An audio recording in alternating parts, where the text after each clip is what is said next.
Hello students, आज हम बात करेंगे नॉर्दर्न ब्लॉटिंग टेक्निक विधि की। किस तरह से इस विधि को हम उपयोग में लेते हैं for detection of specific RNA sequences का। तो जो ये विधि है इसको जेम्स एल्विन और जॉर्ज स्टॉक ने स्टैनफोर्ड यूनिवर्सिटी में 1979 में डेवलप किया था और ये एक प्रकार का एनालॉगी है सदर्न ब्लॉटिंग टेक्निक का। तो ये जो सिद्धांत है कि ज़्यादातर जो नॉर्मल ब्लॉटिंग जो टेक्निक होती हैं, यहाँ पे जो नॉर्दर्न जो ब्लॉटिंग है उसमें इलेक्ट्रोफोरेसिस होता है सेपरेशन के लिए आरएनए सैंपल्स का साइज़ के अकॉर्डिंग। तो जो इलेक्ट्रोफोरेसिस है वो सेपरेशन करेगा आरएनए मॉलिक्यूल्स का based on the charge of the nucleic acids. जो चार्ज है न्यूक्लिक एसिड का वो प्रोपोर्शनल होगा size of nucleic acid sequences. तो जो इलेक्ट्रोफोरेसिस जो मेम्ब्रेन है वो सेपरेट आउट करेगा न्यूक्लिक एसिड सीक्वेंसेस का उनके साइज ऑफ आरएनए सीक्वेंसेस के अकॉर्डिंग। इन केसेस जहाँ पे कि आपका टारगेट सीक्वेंसेस आपका mRNA है तो सैंपल को हम आइसोलेट करते हैं through oligo cellulose chromatographic techniques. तो जो mRNA है उसको हम कैरेक्टराइज करते हैं पॉली ए टेल से। क्योंकि जेल मॉलिक्यूल्स फ्रेजाइल होते हैं नेचर में तो सेपरेट सीक्वेंसेस को हम ट्रांसफ़र करते हैं नायलॉन मेम्ब्रेन्स में। तो सिलेक्शन होगा नायलॉन मेम्ब्रेन का, वो कंट्रीब्यूशन करेगा फैक्टर का कि जो न्यूक्लिक एसिड्स हैं they are basically negatively charge in nature.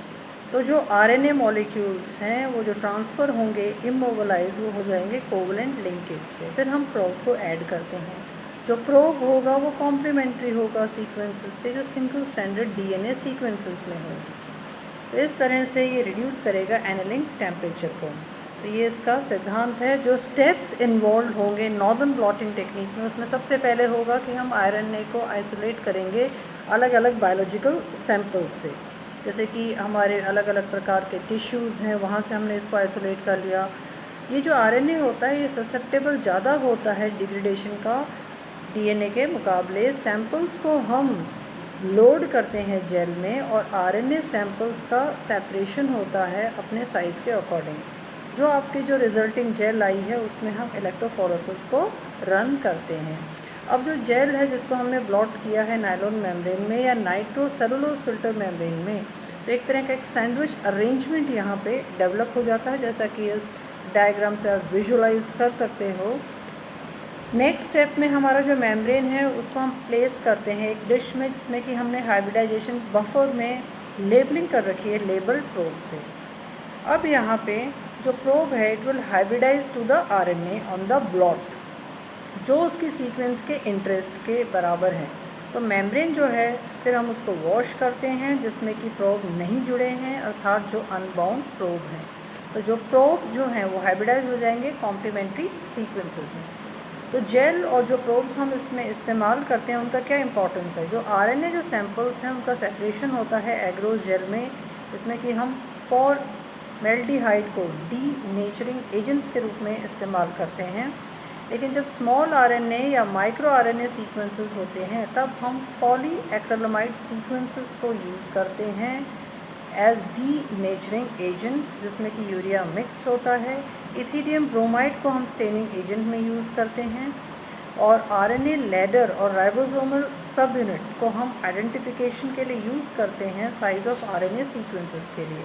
Probes जो हैं वो कॉम्प्लीमेंट्री रहेंगे होल या पार्ट ऑफ द आरएनए के जो इंटरेस्ट का है। यह आरएनए भी हो सकता है, डीएनए भी हो सकता है या ऑलिगोन्यूक्लियोटाइड सीक्वेंस हो सकती है 25 कॉम्प्लीमेंट्री बेस पेयर्स की जो कि टारगेट आरएनए में है।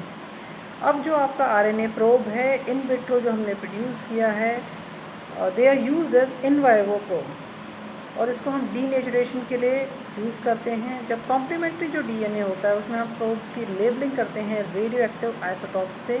एल्कलाइन फॉस्फेटेजेस या पेरोक्सीडेज को हम यूज़ करते हैं जब हमें केमिल्यूमिनेसेंस प्रोसेस को अडॉप्ट करना होता है। जब आपका जो लेबल प्रोब है उसको हम डिटेक्ट करेंगे ऑटो रेडियोग्राफी से या केमिल्यूमिनेसेंस रिएक्शन से, जिसमें केमिकली लेबल्ड प्रोब हम इस्तेमाल करते हैं। दोनों ही विधियों से फॉर्मेशन होगा डार्क बैंड का एक एक्स-रे फिल्म के ऊपर।